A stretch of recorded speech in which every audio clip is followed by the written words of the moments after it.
Gravação iniciada. Boa noite a todos vocês. Hoje, dia 1º de abril de 2025, 20 horas e 13 minutos. Eu sou o seu amigo, pastor Douglas do Carmo. Eu gosto de me reunir aqui com gente que tem interesse em saber sobre Bíblia, Escritura, teologia, fé cristã. Seja muito bem-vindo, seja muito bem-vinda para uma palavra aqui, um comentário sobre o conteúdo que será aplicado a partir do próximo domingo nas escolas bíblicas dominicais das Assembleias de Deus e de outras igrejas que se utilizam do material da Casa Publicadora das Assembleias de Deus. Sem mais delongas, eu vou colocar aqui a projeção que eu elaborei. Eu espero que você goste e depois a gente vai abrir aqui um diálogo para a gente poder conversar. Presumo que agora você está me vendo, você está me ouvindo e está observando a projeção que eu realizei. Então, o segundo trimestre, né, de 2025, tem por título E o Verbo se fez carne, Jesus sob a ótica do apóstolo do amor. Né? Então, coloquei aí essa imagem para a gente poder se basear e iniciar algumas conversas. Lição 1, o verbo que se tornou em carne. Eu gosto de fazer alguns acordos aqui com vocês, principalmente quando eu me disponho, né, a fazer isso que eu estou fazendo. Eu fiz, essa é a terceira vez, né, que eu decidi aí abrir para poder ajudar, até porque nem todos os temas assim da CPAD eu curto, mas sempre que é um tema assim voltado para a área de Bíblia, eu curto bastante, gosto bastante, então decidi abrir aqui nessas 13 terças-feiras. Então, primeira informação, esse conteúdo não tem nenhuma ligação com a denominação, não tem nenhuma ligação com a denominação. Seu caráter aqui é bíblico-teológico, visando adicionar informações a cada lição comentada pelo pastor Elianai Cabral. Então, eu não estou dizendo aqui que eu assumo algum tipo de responsabilidade para levar adiante todas as informações da revista. Já vi, inclusive, erros na revista. Então, eu vou avaliar o conteúdo como teólogo, tá bom? E não como um pastor assembleiano, tá certo? Então, vou avaliar a coisa aqui como um teólogo, alguém que já se debruçou no tema, alguém que acha que tem alguns equívocos, alguns excessos, ou que falta determinada informação. Então, você, de certo modo, pode se chocar com algumas informações que eu vou colocar aqui e vou trazer a seguinte pontuação. Olha, pessoal, eu acho que aqui o comentarista não foi feliz, olha, que ele foi muito denominacionalista, e assim por diante, tá certo? Então, a primeira informação. Segunda informação, todo conteúdo aqui pode ser tecnicamente rastreado em livros de natureza teológica em nossa comunidade de partilha semanal de trechos de livros que lemos. Eu estou recebendo muita gente aqui que não estudou comigo, não me conhece, está aqui, sei lá, vendo se vale a pena, se é interessante ou não. Então, naturalmente, você pode se chocar com algum tipo de informação que eu vou colocar aqui, e eu espero que você, pelo menos, considere que o que eu vou falar, não só aqui, mas daqui para frente, isso tudo pode ser tecnicamente rastreado.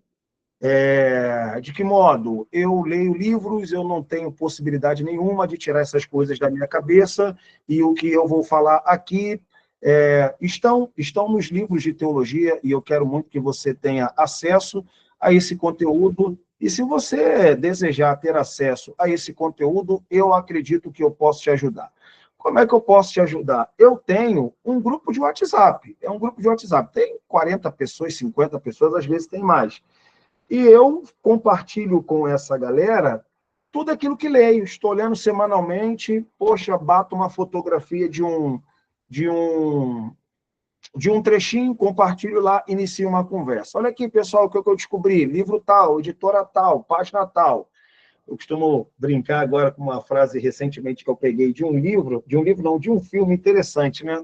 E aí eu peguei aquilo ali e acomodei o meu pensamento teológico, né? O que vale na teologia não é simplesmente o que se sabe, mas o que se pode provar, não é? Então, não basta simplesmente introduzir um pensamento sem que esse pensamento seja tecnicamente rastreado. Aqui eu não vou ter um compromisso de mostrar para você tecnicamente de onde eu vou tirar ou de onde tirei as informações que eu vou colocar para vocês hoje e para as próximas terças-feiras. Aí sim, quem estuda comigo, quem já caminha comigo, para eles eu mostro tudo. Eu dou a página, eu dou a fonte, eu dou a editora, Eu dou até mastigado. Tá lá, vai na página tal que você vai achar. Bom, para aquilo que me interessa, eu vou informar aqui para vocês, principalmente daquilo que é problemático. Eu vou falar daqui a pouco uma questão que é muito problemática. E aí eu vou ter que provar, né? E aí eu falo, ó, vai lá naquele livro lá que você vai conseguir detectar o que eu estou dizendo aqui. Mas, em tese, é isso. Então, tudo que eu vou falar aqui, você, digamos assim, não pense você que eu estou tirando da minha cabeça como se eu fosse um desocupado e não tivesse o que fazer. Não, isso tudo aqui é fruto de caminhada, fruto de leitura, fruto de análise, fruto de verificação. Deixa eu receber mais alguém aqui. Fruto de análise, fruto de verificação, e isso, de certo modo, pode te ajudar, né, a levar adiante as pesquisas sobre o Evangelho de João. Deixa eu voltar aqui para o slide, tá certo? Isso pode levar adiante aí as pesquisas sobre o Evangelho de João. Você pode fazer parte da nossa comunidade de estudos bíblicos. O que você vai pagar? Nada. Você não vai pagar nada. Só você falar assim, pô, quero entrar nesse grupo aí. Todo grupo é chato, todo grupo é chato. Então, determinados grupos ali, o grupo ali eu tento controlar pouco, né? Às vezes eu coloco um parágrafo ali, deixo a galera comentando de 9 até meio-dia, depois eu travo e no outro dia eu consigo partilhar outra informação. E aí é bom que a galera vai comprando livros por indicação, tá bom? Melhor que você comprar um livro no tiro, no escuro. Aí você compra um livro por indicação, vai montando sua biblioteca. Nosso objetivo aqui é ajudar professores de EBD que, nesse trimestre, estarão aplicando para seus respectivos alunos o conteúdo acerca do Evangelho de João. Então, a minha finalidade aqui não é simplesmente atender o aluno, mas é aquele também que é professor, né? O cara que é docente, e às vezes se vê ali no desafio de ter que adicionar informações que sejam correspondentes ao conteúdo da lição, e não tem, eu posso ajudar. E aí, é claro, esse projeto é temporário e ele é totalmente gratuito, totalmente gratuito. Contudo, se você desejar somar na construção do nosso estúdio, sua ajuda será muito bem aplicada. Então, aqui eu não vou cobrar absolutamente nada. Quem estuda comigo em outros dias sabe que é um valor também muito baixo, então você não é obrigado a pagar absolutamente nada. Caso você queira, caso você possa, todo esse recurso que a gente está juntando aí, eu sonho com um estúdio, né? Estou tentando acomodar um espaço dentro da minha casa aqui para poder fazer um estúdio. Quem me conhece sabe disso. Já dei aula em muitas instituições teológicas no estado do Rio de Janeiro e também fora, mas eu venho sonhando que algo seja meu, algo que eu tenha liberdade para poder fazer a teologia, e quem gostar de estudar teologia aqui comigo pode se sentir livremente acolhido e à vontade aqui entre nós. Então, você não é obrigado. Agora, se você desejar, ao final dessa aula, você pode me abençoar. Como é que você pode abençoar? Você pode fazer um Pix no CNPJ da nossa escola, nosso Centro de Ciências Bíblicas, que o CNPJ é 48.109.921, ao contrário, 13. Depois eu coloco lá no grupo. Repito, você não é obrigado a fazer nada. Caso tenha te abençoado e você quiser abençoar a construção do nosso projeto, que um dia vai sair, tem alunos antigos aqui que já caminham comigo desde 2021, quando eu estou aqui, e já perceberam determinada evolução. Tá bom? Eu sou ainda medieval, mas estou caminhando ainda para a modernidade. Beleza? É isso que eu queria informar. Vamos, então, à nossa introdução? Então, vamos lá. Eu peço que você esteja com a sua lição. Eu tentei colocar aqui, eu vou ler a lição no meu celular. Na semana que vem, eu vou colocar aqui na tela para a gente poder fazer a leitura. Então, eu preciso que você esteja também aí com a sua lição em mãos, para a gente poder fazer a panorâmica aqui, tá certo? Então, eu vou começar pela introdução. Eu gosto de ler a introdução e depois eu vou fazer os comentários. Então, eu estou lendo assim na introdução. Neste trimestre, vamos estudar o Evangelho de João. Em comparação com os outros três evangelhos, Mateus, Marcos e Lucas, o de João destaca-se especialmente por centrar-se no ministério de Jesus em Jerusalém. O autor desse evangelho, o apóstolo João, redigiu este valioso documento com a intenção de revelar a singularidade da natureza divina de nosso Senhor e, ao mesmo tempo, encorajar a fé dos seus discípulos, que possamos também ser fortalecidos e inspirados na nossa fé em Jesus Cristo, nosso Senhor e Salvador. Beleza? Eu gosto de ler só a introdução e ler também a conclusão. E aí eu identifiquei, na introdução do Elenay, pelo menos 3 verdades que o professor precisará saber e demonstrar habilidade ao longo do trimestre, dentro do Evangelho de João. A primeira, o professor precisa saber fazer a leitura comparativa dos evangelhos. Sem isso, sua aula não vai ser tão interessante, ou pelo menos o evangelho não soará tão interessante aos ouvidos de quem está ali prestando atenção em você. Então, saber fazer a leitura comparativa dos evangelhos é de extrema importância. Continuando aí. O evangelho de João, embora não seja sinótico, ou seja, ele não pode ser comparado com os demais evangelhos, né? Ele tem particularidades por demais importantes e que precisam ser descobertas, tá certo? Eu vou ajudar você aqui, vou ajudar bastante você para poder entender e captar as nuances e as particularidades do Evangelho de João. Você vai ver que quando você decora essas particularidades, esquece, você se torna um habilidoso no texto de João, que é o que eu procuro aqui fazer com os alunos que caminham comigo. Então, a primeira coisa que eu vou entregar na aula de hoje é isso aqui, particularidades do Evangelho de João dentro do tema da lição 1.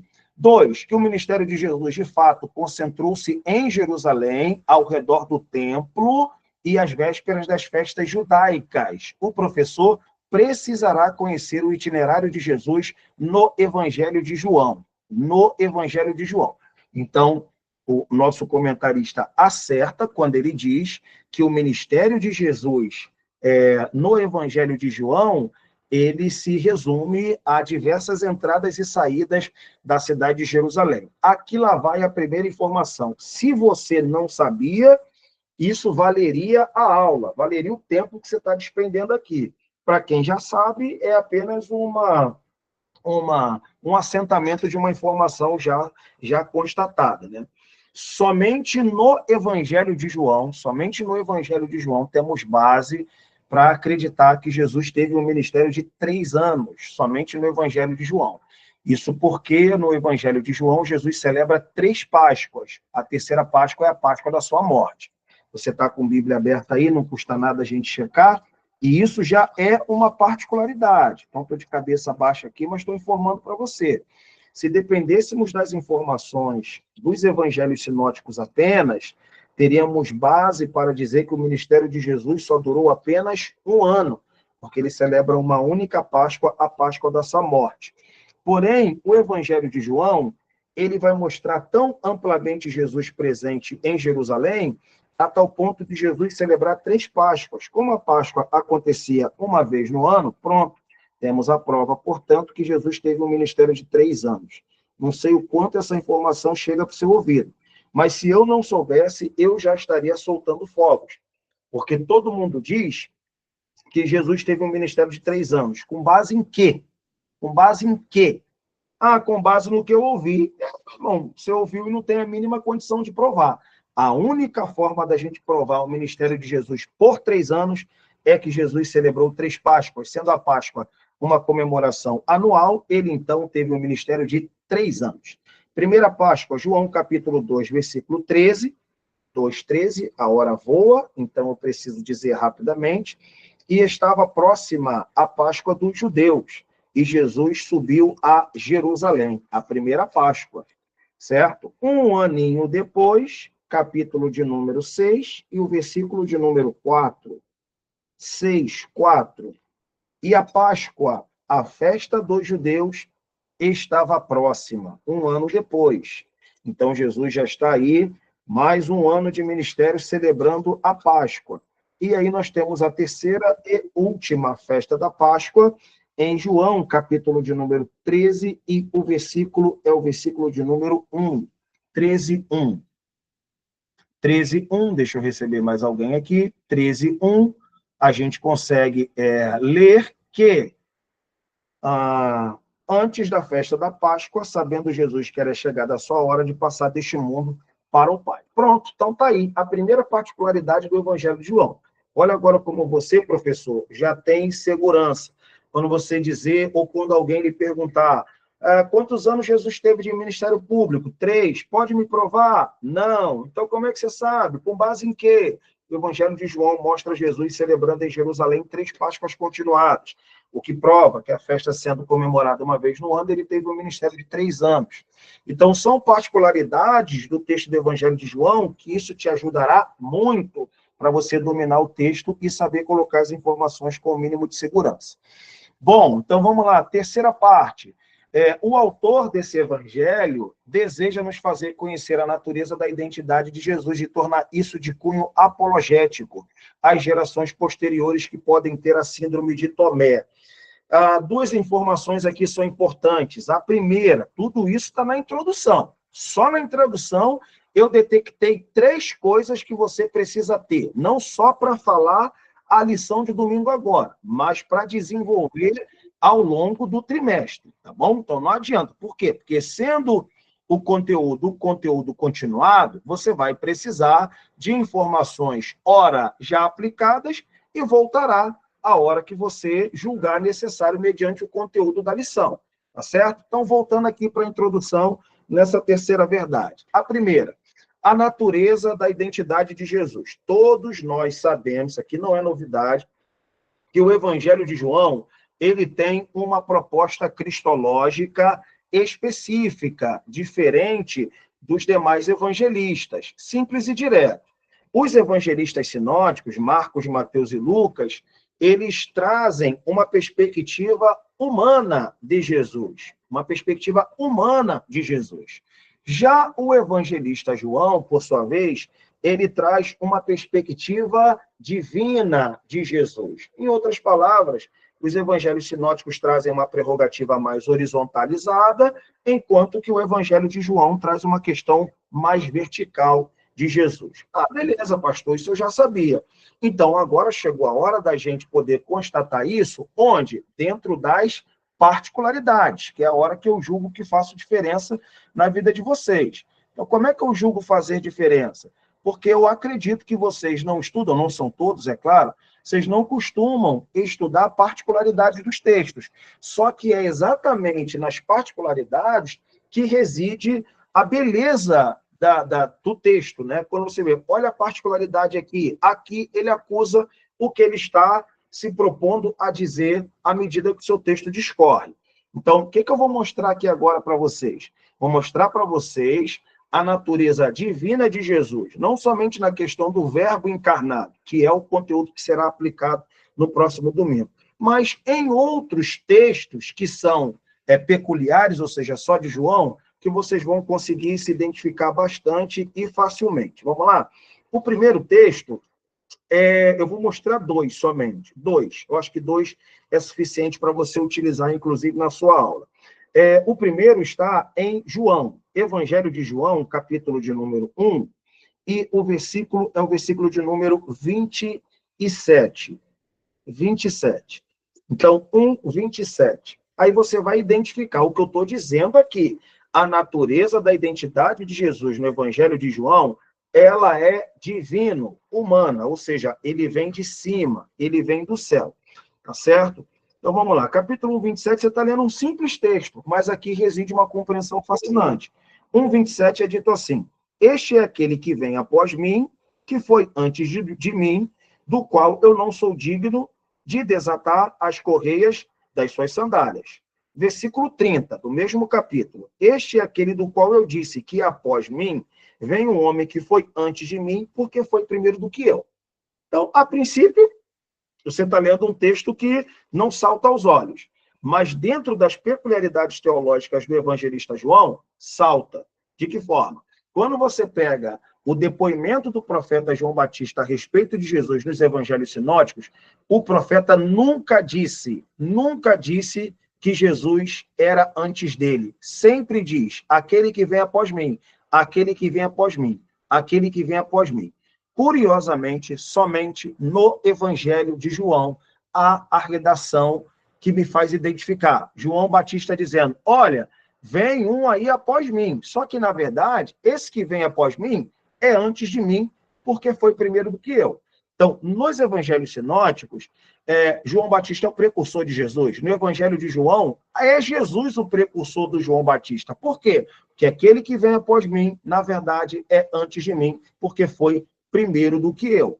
Uau! Ou seja, talvez você nunca tenha observado isso, mas isso aqui é uma particularidade de João, que tem a intenção de colocar Jesus antes de todas as coisas. E sem ele, absolutamente nada do que foi feito se faria. Deixa eu receber mais gente aqui. Ou seja, isso aqui para nós é um detalhe que dá uma cor para a aula, dá uma informação para a aula, que é simplesmente fascinante, mostrando que, no decorrer dos textos, o autor, nosso amigo João, vai colocar Jesus antes de todas as coisas. Não é só no prólogo, quando ele diz o verbo se fez carne, habitou entre nós e vimos a sua glória. Não, ele vai desenvolver esse Deus que é antes de todas as coisas, e no princípio, na companhia do Pai, ao longo de todo o seu evangelho. Eu vou mostrar mais um texto, eu acho que basta, e aí eu vou deixar por sua própria conta a verificação desses textos com o objetivo de você identificar essa eternidade de Jesus, nosso Senhor. Observe, por gentileza, o capítulo de número 8 do Evangelho de João. 8 do Evangelho de João, e o versículo é o versículo de número 56. 56, texto muito conhecido, eu acho. É o texto muito conhecido, e é dito assim: Abraão, vosso pai, exultou por ver o meu dia. Ele viu e ele se alegrou. Disseram-lhe, pois, os judeus: ainda não tem 50 anos e viste Abraão? Disse-lhe Jesus: em verdade, vos digo que antes que Abraão existisse, eu sou. Então, a gente sabe que Jesus morreu com 30 e poucos anos, aproximadamente. Aqui há uma detectação por parte dos opositores de Jesus, que Jesus não tinha 50 anos. E Jesus simplesmente excede a estimativa deles. Ah, você não tem 50 anos. Esquece, meu filho, eu não tenho nem anos. Na verdade, eu sou desde sempre. E ele menciona aqui aquela expressão em grego, egon eimi, mostrando que ele é eterno. Então, mostrando para vocês aqui apenas 2 textos que são particulares do Evangelho de João, ou seja, você não encontra semelhante, não encontra paralelo nos demais evangelistas que acusam a eternidade de Jesus. O último aqui para nossa compreensão, eu acho que é extremamente importante, capítulo de número 8, e o versículo é o versículo de número 23. Eu não sei se eu estou falando rápido demais, viu, gente? 8:23, é dito assim, vou ler o 22. Diziam, pois, os judeus, porventura quererá matar-se a si mesmo? Pois diz, para onde eu vou, não podeis vós ir. E dizia-lhes, vós sois de baixo, eu sou de cima, vós sois deste mundo, eu não sou deste mundo. Observe a seguinte expressão, vós sois de baixo e eu sou de cima. Vós sois de baixo e eu sou de cima. É exatamente aqui que a gente pode colocar, em tese, a diferença da narrativa cristológica dos evangelistas sinóticos e a narrativa cristológica do Evangelho de João. Os sinóticos, eu sou de baixo. João, eu sou de cima. É por isso que no Evangelho de João você não tem uma narrativa do nascimento de Jesus. Você não tem uma narrativa do nascimento de Jesus. Por quê? Porque há uma diferença, teologicamente falando, nas 2 palavras, né? Nascimento e encarnação. Qual é a diferença de ambas? Quando a gente fala de nascimento, a gente pressupõe alguém que não existia e passa a existir. Quando a gente fala de encarnação, pressupõe alguém que já existia em uma outra temporalidade e passa, portanto, a viver ou a existir ou a ser físico noutra temporalidade. Exatamente por isso que João, muito acertadamente, não traz para nós uma genealogia de Jesus. Olha que coisa interessante. Isso você pode também suplementar a sua aula. Ponto. Bom, e o João quer trazer esse tipo de cristologia com finalidade apologética. Apologética. Então, vou dizer isso ainda hoje. Não pense você que os evangelistas são relatos biográficos cuja finalidade era apenas preservar, lembrei a palavra, apenas preservar a memória de Jesus. Não. Sobre a camada histórica dos relatos, há uma finalidade apologética. Uma finalidade apologética, e isso tem implicação com o conceito de Jesus palavra. Jesus palavra. Vou falar isso para vocês daqui a pouquinho. Então, eu preciso que você entenda que o Evangelho de João, por exemplo, ele vai ser escrito 60 anos depois da ascensão de Jesus. Já são aqui discípulos da 2ª geração, discípulos da 3ª geração, e que precisarão digamos assim, de suplementação espiritual para continuar preservando-se na crença ortodoxa dos cristãos primitivos, tá certo? E daí vai aparecer, então, uma figura muito emblemática, que é o Dídimo, o Tomé. Não vou falar do Tomé hoje, mas o evangelista João desconfia que os seus leitores, quem sabe a gente, tenha essa síndrome do Tomé, né? Nós precisamos ver para crer. E aí ele vai trazer, então, o Deus Palavra. O Deus Palavra que se vê por meio da audição e não por meio da visão. É isso aí. E é o que acontece hoje, tá? É o que acontece hoje. Você já viu a Jesus? Não. Já viu o Espírito? Também não. Já viu a Deus? Também não. Mas o Deus Palavra tem força criadora. Então, você cria dentro do seu universo um relacionamento vivo e orgânico com alguém que você sequer sabe a sua substância física e material. Beleza?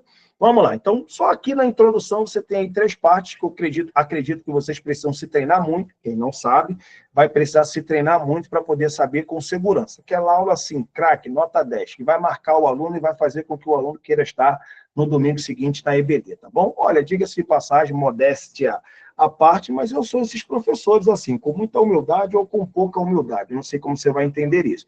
Mas, graças a Deus, um setor da igreja que eu sempre tive bastante sucesso foi respeitar o aluno e saber entregar para esse aluno um conteúdo que valeu a pena ele ter acordado de manhã numa jornada de trabalho de segunda a sábado, o cara só tem um domingo pela manhã e escuta uma aula porcaria, ninguém merece. Então, pelo amor de Deus, respeite a pessoa que está lá te ouvindo e dê a ele ou a ela o seu melhor e o melhor que você tem. Beleza? Vamos lá, então. O Evangelho de João. Então, aqui nós temos o primeiro tópico. O primeiro tópico eu vou comentar para vocês. Aí, o que acontece? Quando você pega a sua lição, você vai ter os subtópicos: autoria e data, propósito do Evangelho e natureza de Jesus. Eu vou resumir tudo nisso aqui. Autoria e data. O livro é atribuído a João, filho de Zebedeu, apóstolo e discípulo íntimo do grupo dos 12. Ele é também conhecido como o discípulo amado, segundo a tradição. Certo? Aqui dispensa comentário. O livro data nos últimos anos do século I, e a essa altura João é o único apóstolo vivo do grupo dos 12. Não está mais na Palestina, pois esta já havia sido controlada pelas legiões romanas desde 66 d.C., com a destruição do Templo de Jerusalém. A Igreja de Jerusalém teve, com isso, o seu fim definitivo. Então, o que a gente precisa entender aqui? Vamos jogar, como diz o Bolsonaro, dentro das 4 linhas. A ideia aqui não é confundir vocês, somente consolidar algumas informações que vocês já ouviram. Então, João é o último apóstolo vivo do grupo dos 12, é o mais jovem e, naturalmente, o último a morrer. Foi chamado ali para compor o apostolado por volta de 18, 19 anos, tá certo? E ele é conhecido, segundo a tradição, como o discípulo amado. Eu não gosto, particularmente, como chamam ele, de discípulo do amor. Eu, particularmente, não acho isso correspondente àquilo que ele falou. Ele é o discípulo amado. Ele é o discípulo amado. Pelo menos por 6 vezes ali vai aparecer no Evangelho de João essa expressão, o discípulo amado. Bom, é o último dos evangelhos a ter sido escrito, tá certo? Não dialogou com nenhum dos 3 evangelhos, em tese, então ele segue um caminho totalmente próprio, não menciona nenhum evangelho, tá bom? E a gente tem uma certeza quase que absoluta: a Igreja de Jerusalém já teve o seu fim. Então, quando o Evangelho de João é escrito, Paulo já morreu, Tomé já morreu, Pedro já morreu, e vou dizer até mais. Isso aqui é coisa de gente grande, mas eu não poupo as informações, eu vou dizer para vocês.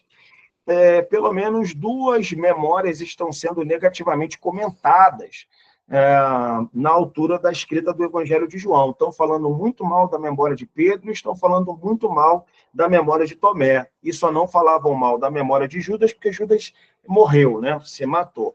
Mas dos 12 apóstolos, pelo menos ali, 1/4, né, teve ali frontalmente atacado pelo adversário da nossa prosperidade em Deus, o capiroto. Bom, o Tomé, ele é o incrédulo da história, então, após a sua morte, tem sua memória discutida, negativamente. Pedro, o que negou, tem a sua memória póstuma também discutida. e o Judas, que simplesmente se enforcou, morreu e tal. Eu tenho um curso sobre Judas, você tem que saber o que eu pesquisei, o que eu falei sobre Judas, tu tem que saber. E ele, então, vai ter praticamente que a sua memória abandonada ali, né? Então, esses dois personagens, Tomé e João, são muito importantes, Tomé e Pedro, perdão, são muito importantes, e tanto que eles vão ser protagonistas ali de episódios escritos no Evangelho de João, no capítulo 20, Tomé, e no capítulo 21, o nosso amigo Pedrão. Beleza? A igreja de Jerusalém já teve seu fim. Tiago, irmão de Jesus, está morto, e quem está vivo não se reuniu absolutamente nunca mais. João, provavelmente, olha aí o terceiro parágrafo, os sobreviventes debandaram para as regiões onde havia igrejas paulinas e lá procuraram exercer a expansão do cristianismo em solo gentil pagão. A tradição cristã vai colocar o João ali na região da Ásia Menor, né? Ali na Ásia Menor, quem sabe ali dirigindo as igrejas do Apocalipse, né? Aquelas 7 igrejas do Apocalipse: Éfeso, Esmirna, Pérgamo, Sardes, Tiatira, Filadélfia e Laodiceia. Bom, e essa rede de igrejas ali na região da Ásia Menor vão se deparar com determinados desafios aos quais João colidirá, enfrentará e escreverá um evangelho capaz de dar direcionamento para aqueles cristãos da segunda e da terceira geração. João, portanto, tem 2 problemas, e eu acho que aqui é um bom começo para a gente. Ele tem 2 problemas. Um problema é interno e o outro problema é externo. Ao escrever seu evangelho, procura dar a esses 2 grupos uma resposta contundente, o evangelho de João.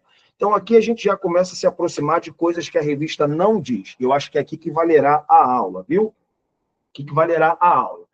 2 problemas o João tem em mente. Então, ele vai tratar com gente que externamente está falando mal de Jesus e de gente que internamente tem uma compreensão equivocada a respeito de Jesus.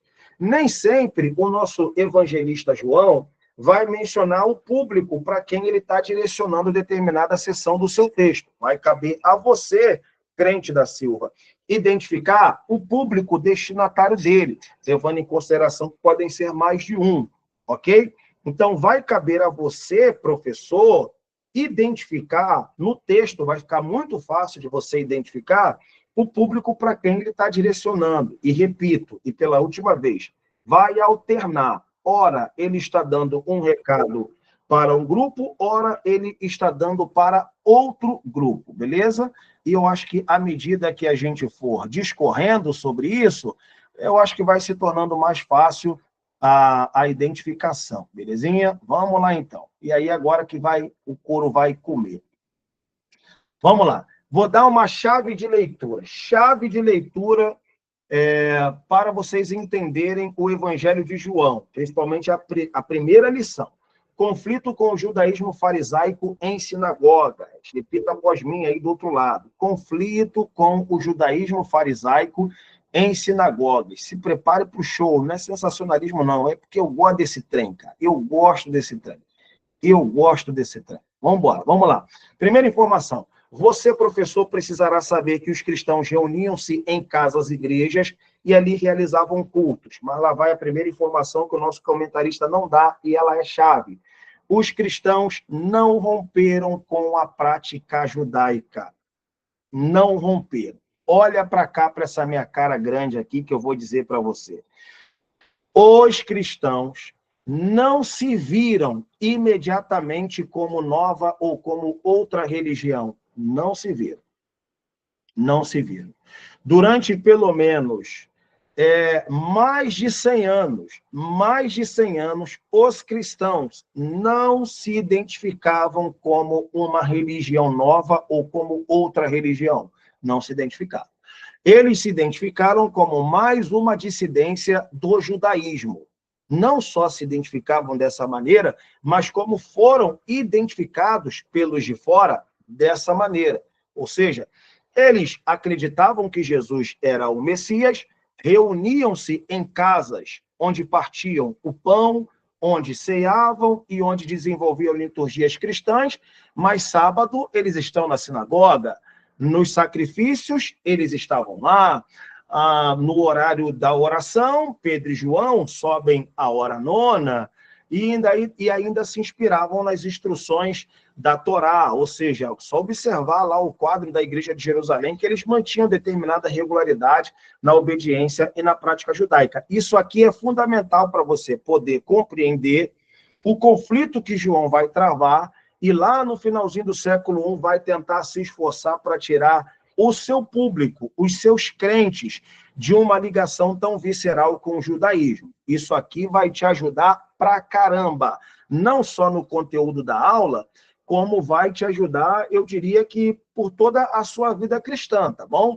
Você não tem sequer no Novo Testamento um cristianismo totalmente divorciado do judaísmo. Ou seja, o que tem no Novo Testamento são igrejas compostas por judeus que viveram a experiência cristã e que estão fazendo o descolamento ou o desligamento muito lentamente, muito lentamente, muito lentamente. Você consegue observar no livro do Apocalipse de João denúncias que os judeus começam a fazer contra os cristãos, e ali, no finalzinho do século I, marca o início da ruptura que desencadeará só ali no ano 125, no ano 126, os judeus e cristãos já passam a ser identificados como dois grupos diferentes, tá certo? Essa é a primeira informação. Faz-se importante dizer que quando o Evangelho de João vai ser escrito, apenas o farisaísmo sobreviveu como o único movimento após a queda de Jerusalém. Notícia de milhões, informação de milhões, informação de milhões. O que? Você vai detectar no Evangelho de João, João abrindo mão de todas as facções e de todas as seitas religiosas que são mencionadas fartamente nos evangelhos sinóticos, como, por exemplo, os saduceus. Os saduceus. Os saduceus... Deixa eu beber uma água aqui. Os saduceus não são mencionados nominalmente no Evangelho de João. Talvez você se pergunte, por quê? Porque depois da queda de Jerusalém, no ano 70, não somente sobreviveu, como também se enrijeceu, um movimento chamado farisaísmo. E esse farisaísmo barra rabinismo. Então, o movimento rabínico foi o único que sobreviveu após a destruição do Templo de Jerusalém no ano 70 e se tornou um movimento de itinerância. De que modo um movimento de itinerância? Olha outra notícia de milhões. Não sei se você sabia, mas até antes da queda de Jerusalém, no ano 70, não tem farisaísmo longe de Jerusalém, longe da Palestina. Não tem, não tem. Quer saber outra dica de ouro? Sabe por que o apóstolo Paulo era respeitadíssimo nas sinagogas? Porque chegava com credencial farisaica. Não tem farisaísmo. Te desafio a você, por exemplo, ler o ministério de Paulo em Éfeso, Corinto, Atenas, Tessalônica e Filipos, pregando para judeus e tendo fariseu como seu interlocutor. Não tem. O movimento farisaico é palestinense. E ponto final. Depois do ano 70, os fariseus se agremiam, se tornam o rabinismo ou o rabinato e desenvolvem um movimento de itinerância. Para quê? Para consolidar a lei de Moisés, consolidar a doutrina de Moisés diante de todos os judeus, inclusive judeus que estavam ali residindo no mesmo local onde está o nosso querido apóstolo João. Beleza? Vamos lá. Outra coisa que vale muito a pena você saber.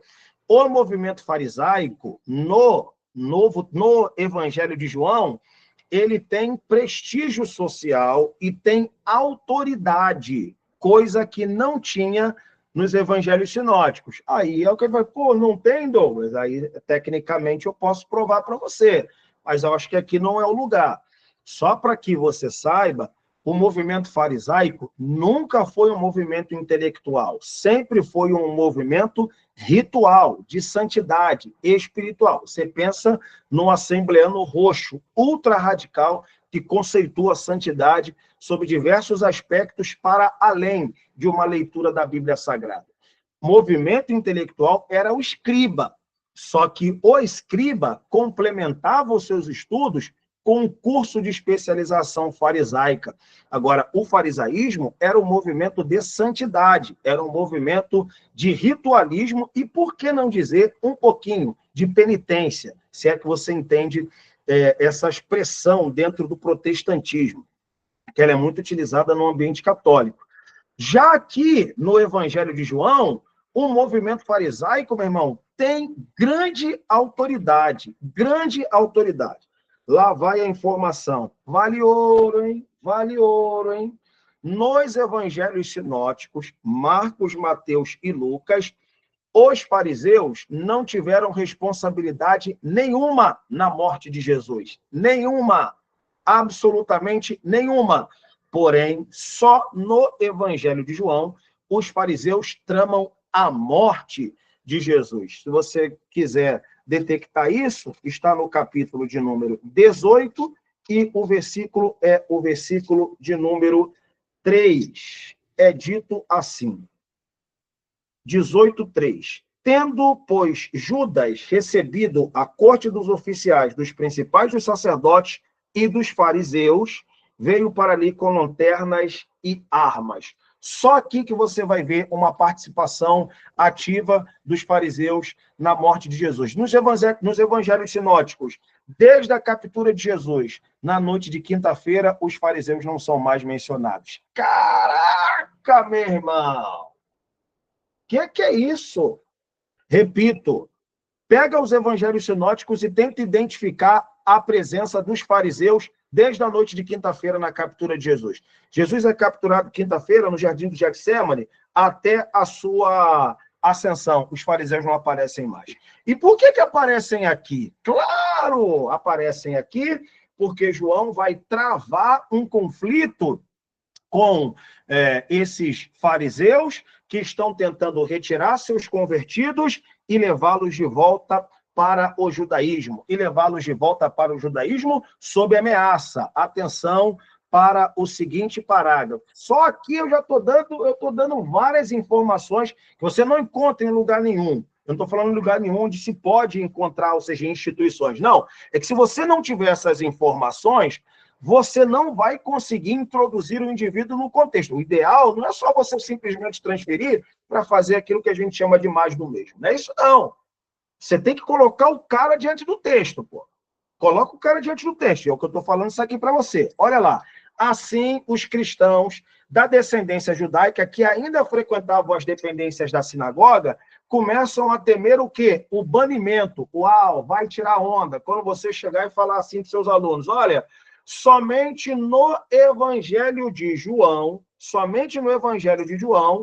há uma fala de Jesus precavendo os seus discípulos de uma perseguição. Beleza, mas só no Evangelho de João, Jesus diz que essa perseguição acontecerá dentro das dependências da sinagoga. Agora você sabe. Por que você sabe? Porque não tem mais templo. O templo foi destruído no ano 70. Então, toda a realização religiosa, ela acontece aonde? Dentro de uma sinagoga. E como os cristãos não romperam em 100 anos de cristianismo com os costumes judaicos, está assim de crente dia de sábado na sinagoga. E esses crentes que estão lá dia de sábado na sinagoga já acreditam em Jesus como Messias, mas não romperam com o judaísmo. Vem os fariseus e, vapt, arrebenta. Aí o que eu coloquei aí para vocês? Você vai ver aqui agora nesse parágrafo. Atenção. O Evangelho de João como resposta e proposta de cisão com a sinagoga. O Evangelho de João vai tentar ser escrito da seguinte maneira: olha, você que é crente em Jesus Cristo, pelo amor de Deus, você ainda não entendeu que a crença nele desprivatiza o acesso a ele pela sinagoga, o acesso a Deus pelo templo, o acesso a Deus pelo sábado, o acesso a Deus pelo rito, e vocês ainda não conseguiram entender que o acesso a Deus agora está na pessoa do Filho? Caramba, pronto, o cara que não entende as complexidades da Escritura, entendeu tua aula, pô. Entendeu tua aula. Então, o que está acontecendo? Jesus faz um processo desprivatização do acesso a Deus por meio desses instrumentos da religião judaica e canaliza na pessoa de Jesus. Por isso, quem tem o Filho tem o Pai. Quem está no Filho está no Pai. Então, Jesus antes de se tornar uma religião institucionalizada pelo cristianismo, olha, vou usar uma expressão que eu vou elevar o nível teológico, cara. Eu vou elevar o nível teológico, eu vou usar uma expressão que eu aprendi há poucos dias. Jesus é o exílio de Deus. Que é isso, meu irmão? Ou seja, o que é Jesus ser o exílio de Deus? É poder dizer para os nossos alunos que Jesus, quando ele chega, ele simplesmente desautoriza e desprivatiza todo e qualquer lugar onde se possa encontrar a pessoa de Deus que não seja nele. Ah, meu irmão, bate uma palminha aí, cara. A galera que caminha comigo, Isaías, esquece, irmã Cibei, Ednete, esquece, meu irmão. Esquece. Aqui, ó, aí é a hora que eu vendo o meu peixe, Elias. É a hora que eu vendo o meu peixe, pô. Aí você que lê o Evangelho, você vai entender o quanto Jesus colide com a religião institucional. Ele colide com a religião institucional porque ele deseja desautorizar e desprivatizar, e ele quer nuclear o acesso ao Pai nele. Esquece, meu amigo. Meu irmão, se a aula terminasse aqui agora, já valia, pô.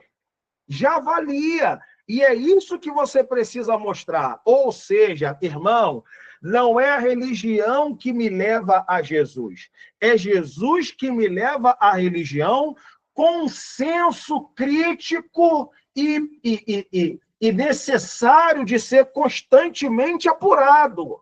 Não sou contra a religião, desde que entendamos que é a experiência com Jesus enquanto indivíduo, enquanto pessoa e enquanto exílio de Deus. Caraca, meu irmão! Essa expressão exílio de Deus quer dizer o lugar onde Deus está definitivamente preso. Caraca! Caramba!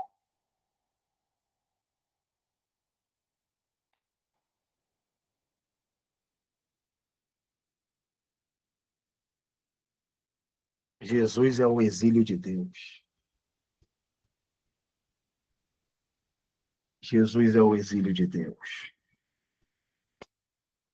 É o lugar definitivo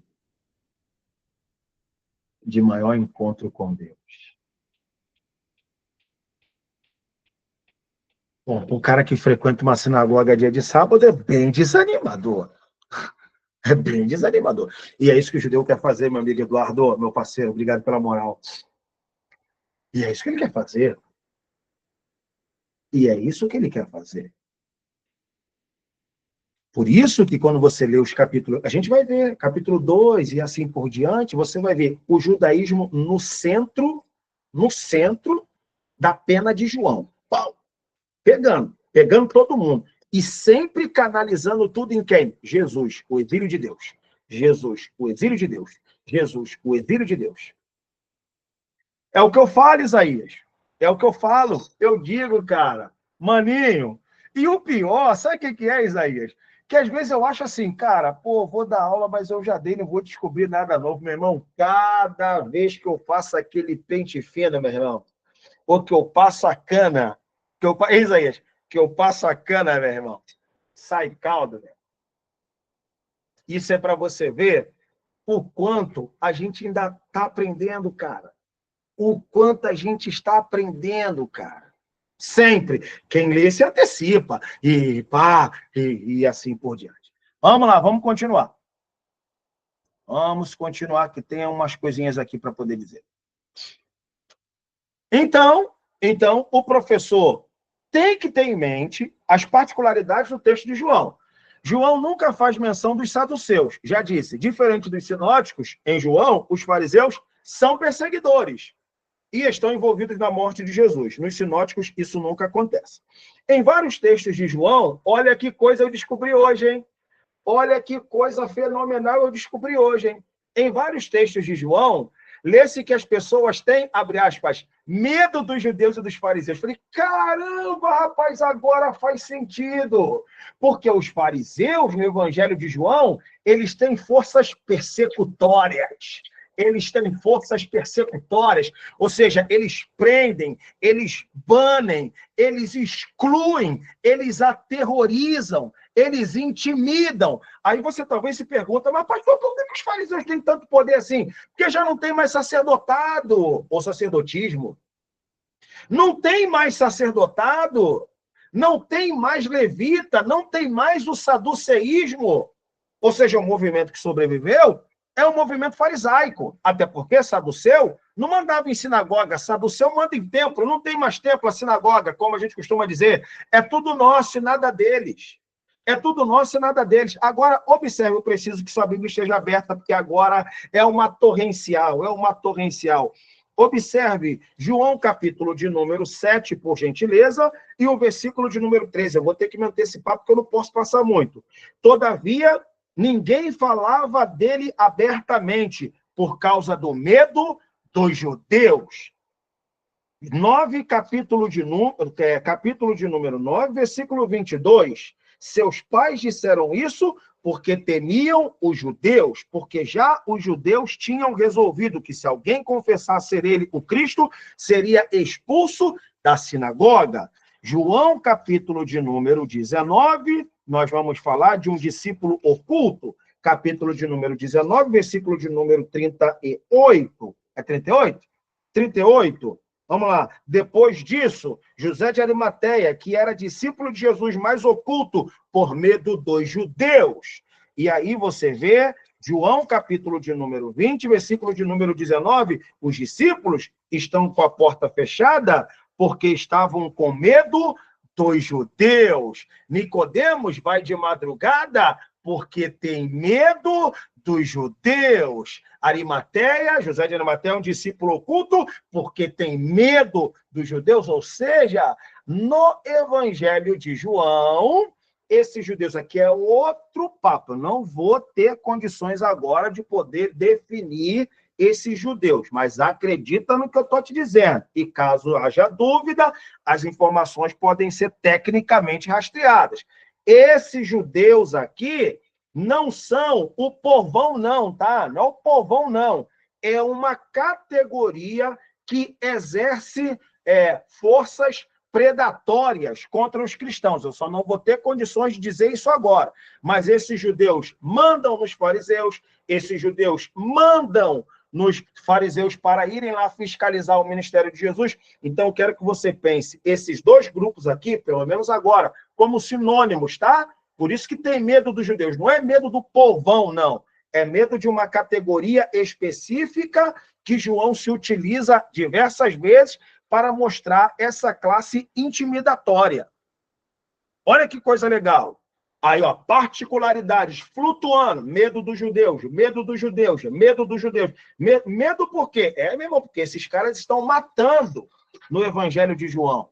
Eles estão matando. Continuando. Somente no Evangelho de João é mencionado o banimento da sinagoga. Observe novamente, João, capítulo de número 9, e o versículo é o versículo de número 22. 9:22 é dito assim: seus pais disseram isso porque temiam os judeus, porque já os judeus tinham resolvido. Se alguém confessar que ele é o Cristo, banido da sinagoga. Vê se tu encontra isso nos sinóticos. Não tem.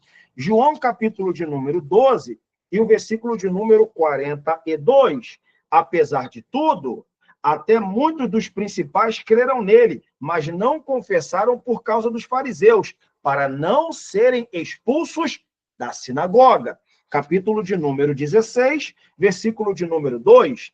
Tenho-vos dito isso para que não vos escandalizeis. Expulsar-vos-ão das sinagogas. Vem mesmo a hora em que qualquer que matar vocês cuidará fazer um serviço a Deus. Uau! Olha quanta coisa a gente está descobrindo aqui, hein? Olha quanta coisa. Por isso que João vai escrever o Evangelho, dizendo assim, ó, galera, vou dar razões para vocês romperem com a sinagoga. Mesmo que isso custe a vida de vocês, mesmo que isto custe a liberdade de vocês. Tá certo? Vamos lá. Continuando. Aí eu vou usar o autor, Eugênio Boring. Tá bom? Tá aí, irmão, tá aí. Não é aquilo que se sabe, é aquilo que se pode provar.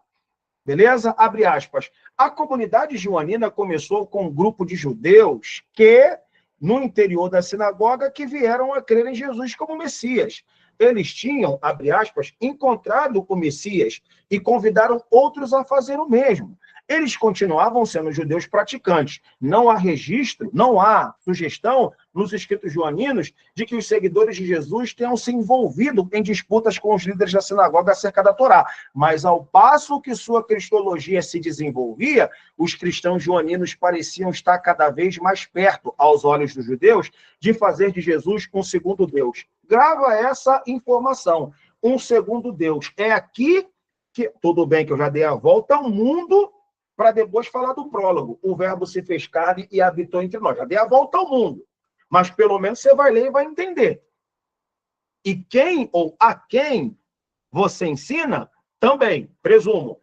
Então, qual é a máxima aqui? Esses cristãos estão começando a abrir a boca na sinagoga. Deixa eu receber aqui alguém.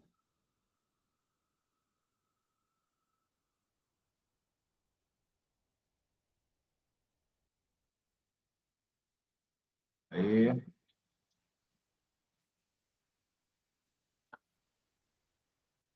Esses cristãos estão abrindo a boca na sinagoga e eles estão apresentando a pessoa de Jesus em sua divindade, igual ao Pai. Igual ao Pai. Isso vai dar problema. O que isso vai acontecer? Bom, banimento, ameaça, perseguição, coisa desse tipo. Vamos continuar a leitura. Tá bom? Tá bom? Tal afirmação era considerada uma blasfêmia. A punição poderia incluir pena de morte. As disputas se intensificaram. Pode ter havido julgamentos e até execuções, ou entrega de cristãos aos romanos para serem punidos. Aqueles seguidores de Jesus que agora se encontravam fora da sinagoga acreditavam que haviam sido expulsos involuntariamente. Eles continuavam sua evangelização em e fora da sinagoga, e apelavam aos seus companheiros crentes em Jesus, que ainda não tinham se posicionado abertamente, permanecendo no judaísmo, a que se levantassem e assumissem sua fé publicamente. Aleluia! Que maneiro! Que maneiro! Então, aqui, eu vou encerrar o que eu posso dizer que é a primeira linha de investigação que servirá, portanto, para os nossos próximos encontros. Ou seja, João está com problemas internos. Quais são esses problemas, Douglas? Bom, o cristianismo ainda não é uma religião. O cristianismo ainda é uma experiência com Jesus ressuscitado. Então, como o cristianismo ainda não é uma religião e eles não pensavam imediatamente no cristianismo como uma religião alternativa ou como outra religião, eles têm pensamentos jesuânicos, ou seja, viveram experiências com Jesus dentro do ambiente sinagogal. Vai colocar isso para fora, o que vai acontecer? Exclusão, banimento, e os judeus fazendo o quê? Intimidação. Capitaneado pelos fariseus que se tornou um movimento intelectual da época. João, nosso companheiro, não vai se calar. Ele vai abrir a boca e vai dizer que Jesus não é, por sua vez, um segundo Deus, mas é o próprio Deus, para o escândalo total, para a cisão total. Isso porque você precisa saber, crente de Deus. Isso porque você precisa saber, crente de Deus, que os judeus ainda hoje são monoteístas, tá? Pode parecer uma notícia de pequena importância, mas um dos grandes embaraços do judaísmo contra o cristianismo é a noção de trindade. O judeu não acredita em trindade. Deus Pai, Deus Filho e Deus Espírito. Isso não entra na cabeça de um judeu. Aí vem, então, Jesus Cristo, que reivindica para si não somente natureza divina, mas ser o rosto do Pai. Ser o rosto do Pai. Tá certo? Então, a partir disso, a gente entra propriamente naquilo que a gente chama em alemão no Sitzenleben. O que seria o Sitzenleben? O contexto vital.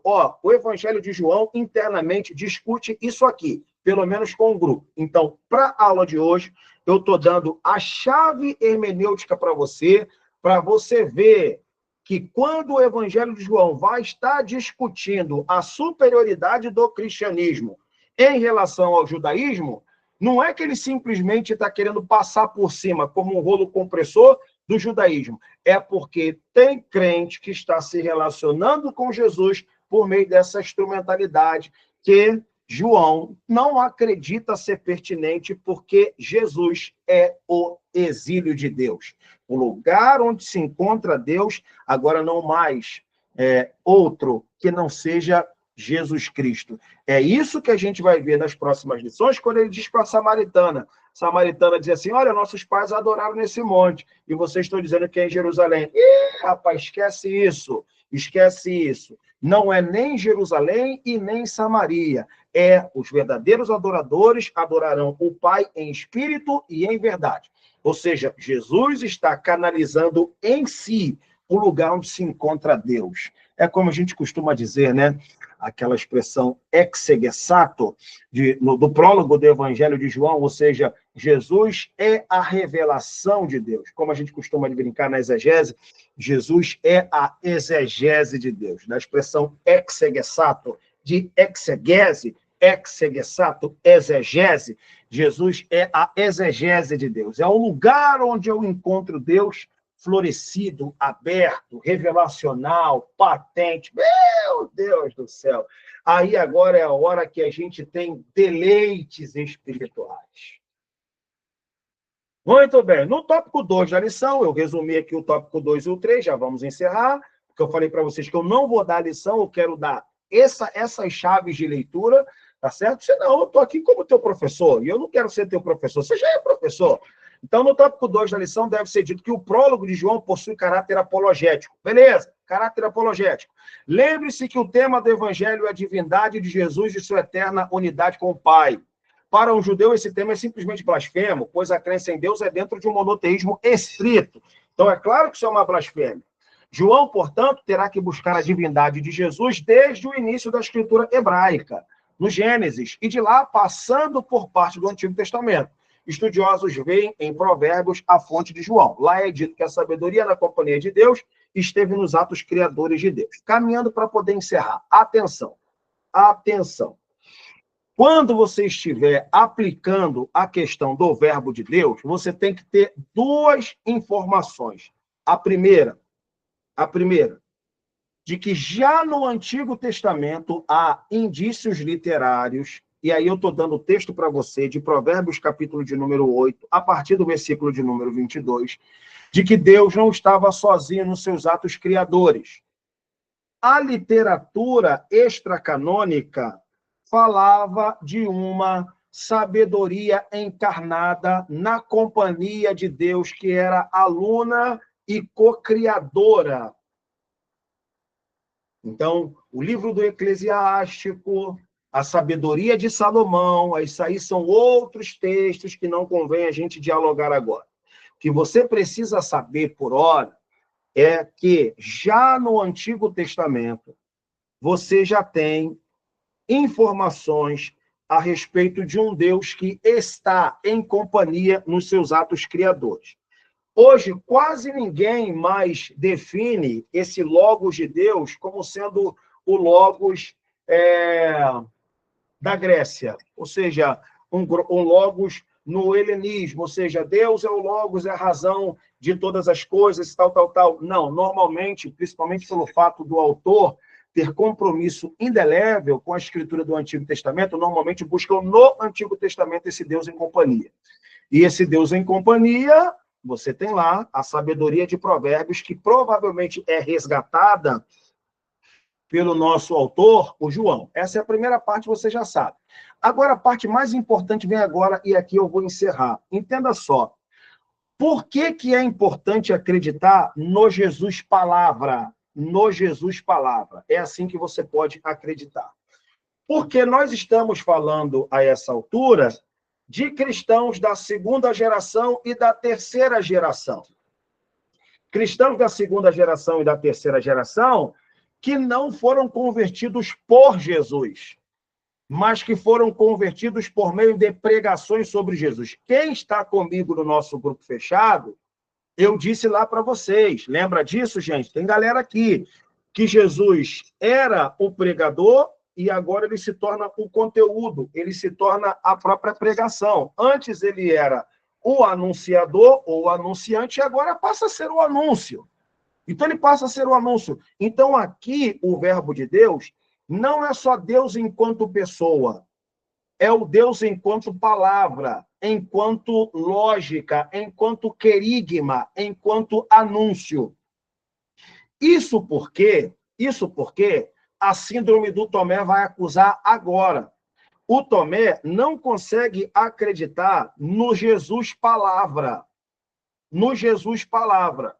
Ele quer acreditar no Jesus da Epifania. Isso aqui eu vou explicar depois, não hoje. O que é o Jesus da Epifania?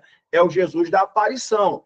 Só que o Evangelho de João sabe que o tempo da aparição já havia se esgotado. Exatamente por isso, ele quer fazer a transição, transicionar. Esquece isso aqui, vale R$1 milhão. R$1 milhão. Ele quer transicionar.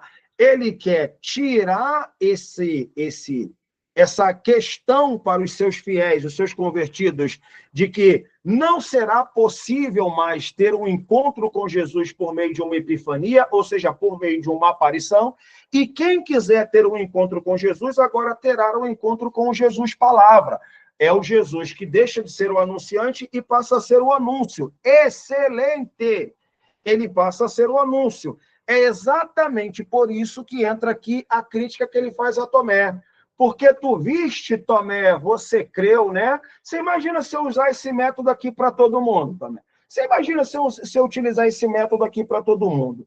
Agora, esse Jesus palavra é um Jesus palavra que provoca ações criacionais, principalmente no nosso espírito e nas nossas emoções. E aí eu gosto de usar o Apocalipse, acho que eu vou terminar com o Apocalipse. O Apocalipse fala que João, quando ele ouve a voz que fala com ele, diz o texto que ele, virando-se, viu a voz que falava com ele. Viu a voz. Todo mundo sabe que voz não se vê, voz se ouve. Então, por que o Apocalipse diz que João, virando-se para ver a voz que falava comigo? É exatamente essa lógica do verbo de Deus. Assim como o verbo de Deus ele tem poder de oráculo, esse oráculo tem forças criadoras. Por ele, tudo o que foi feito se fez. Sem ele, nada do que foi feito seria possível de ser feito. Ou seja, esse verbo de Deus não é somente uma experiência auditiva, é uma experiência auditiva que me leva à categoria da criação da imagem desse Deus nas minhas emoções, no meu espírito, na minha cabeça, na minha espiritualidade. Então, aqui o evangelista João está tentando cortar uma rabiola. O que ele está dizendo? Olha, pessoal, se Jesus tiver que aparecer para todo mundo confessar uma crença nele, já era, ele vai ter que aparecer para todo mundo. Então, aqui daqui para frente, a gente vai abrir mão dessa cristologia da epifania, que é aquilo que a gente chama de uma cristologia da aparição, para uma cristologia do Jesus palavra. Você deve se lembrar do autor aos Hebreus, no capítulo 1, versículo 1, ele diz: havendo Deus antigamente falado a muitos pais e de muitas maneiras, pelos profetas a nós nos falou nesses últimos dias pelo Filho. Então, o Filho fala, e quando eu ouço a palavra, eu ouço o Filho. Então, eu quero que você tenha, pelo menos, esse conceito ambivalente do termo verbo de Deus, porque senão você vai trabalhar de maneira muito usual, não que não seja interessante, mas de maneira muito usual, aquele conceito de, não, ele era o Deus informe e que ele agora se torna humana. É mais do que isso, porque quando eu falo do Deus que é inumano e passa a ser humano, eu estou falando de epifania. E quando eu falo de epifania, eu estou me distanciando dos meus presentes e distanciando de mim mesmo, porque eu nunca vi Jesus, pô. Eu nunca vi Jesus. Então, beleza, o verbo se fez carne e ele habitou entre nós. Mas o que nós vimos? Nós vimos a sua glória. nós vimos a sua glória. Então, o que João está interessado, aliás, todos os evangelistas, vai além de uma fisionomia de Jesus. É de que ter contato com ele implica ter contato com a sua glória. Se eu não tenho hoje uma experiência epifânica de Jesus, ou até cristofânica de Jesus, eu preciso ter uma experiência com a sua pessoa por meio do Jesus Palavra. Você foi abençoado, dá o joinha. Dá o joinha. Valeu a pena? Valeu a pena? Então, diante disso, obrigado a você que permaneceu, a você que gostou, e eu espero ter ajudado a vocês, professores da Escola Bíblica Dominical. Não sai ainda, que eu vou encerrar a gravação,